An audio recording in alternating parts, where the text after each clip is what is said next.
Someone smashes their head, brain injury. Perfusion is important, right?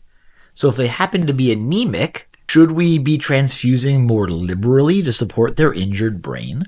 And that was the question for the HEMOTION study, Turgeon 2024, New England Journal of Medicine.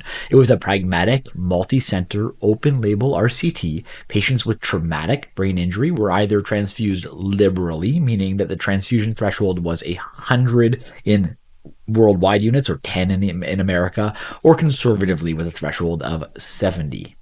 And the short answer is that it was a negative trial. No statistical difference. But the long answer is that neurologic outcomes were about 5% better in the liberal transfusion group. Scientifically, the answer is really easy. We need more studies. But clinically, what are we supposed to do?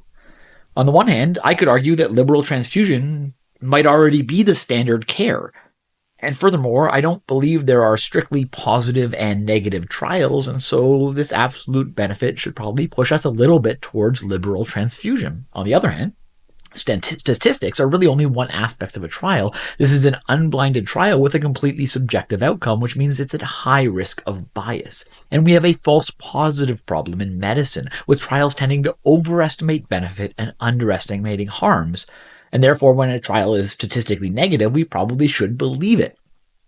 For now, we're just going to have to live with the fact that we don't know the answer and use our judgment to try to determine which patients need transfusions and which can ride at a slightly lower level. However, as I sit down to record this, I noticed today that the TRAIN RCT was published.